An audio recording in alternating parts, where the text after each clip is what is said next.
लोकसभेची निवडणूक जाहीर झाली आणि सर्वपक्षीय नेत्यांची तारांबळ उडाली।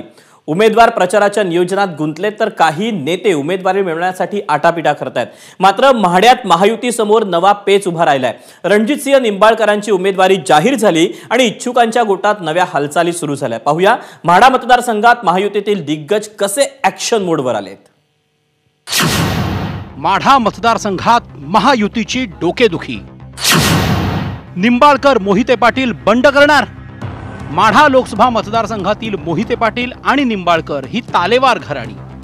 माढा लोकसभा मतदारसंघातून विद्यमान खासदार रणजितसिंह नाईक निंबाळकर यांनाच भाजपने तिकीट दिल्यावर आता नाराजीचा सूर निर्माण झालाय। अकलूजमध्ये आज इंडिया आघाडीच्या नेत्यांनी मोहिते पाटील आणि निंबाळकरांसोबत बैठक घेतली। इंडिया आघाडीकडून शेकापचे प्रदेशाध्यक्ष जयंत पाटील या बैठकीला हजर होते।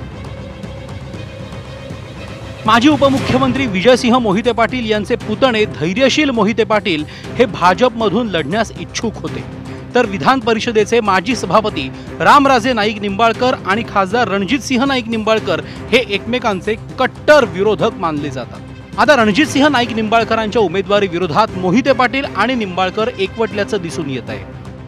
यामुळे आता शरद पवार माढा मतदारसंघातून महायुतीला पर्यायाने भाजपला मोठा धक्का देतात की काय अशी चर्चा सुरू झाली आहे। दरम्यान या बैठकीनंतर तातडीने भाजपचे संकटमोचक अशी ओळख असलेले मंत्री गिरीश महाजन तातडीने अकलूजला रवाना झाले।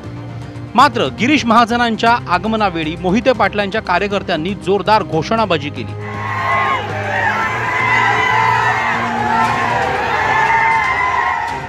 त्यांच्या नाराजी, त्यांच्या मनात थोडा राग, संताप हा बघून मी फडणवीस साहेबांना कॅबिनेट होती, बाहेर आल्याबरोबर आम्ही बाजूला गेलो। मी म्हटलं 10-15 मिनिट आम्हाला द्यावे लागतील आणि मी देवेंद्रजींची या बाबतीमध्ये बोललो, उमेदवारीच्या बाबतीमध्ये बोललो। विशेषतः म्हणजे ही उमेदवारी जी दिली गेलेली आहे त्याबद्दल दादांनी सुद्धा धरून त्याची नाराजी व्यक्त केलेली आहे, म्हणून दादांना भेटावं लागेल, त्यांचं म्हणणं काय आपल्याला ऐकून घ्यावं लागेल।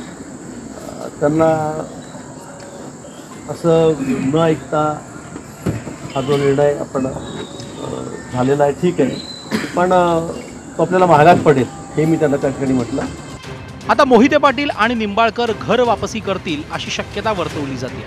रणजितसिंह निंबाळकरांविरोधात धैर्यशील मोहिते पाटील पवारांची तुतारी हाती घेत टफ फाईट देतील अशी शक्यता वर्तवली जाते।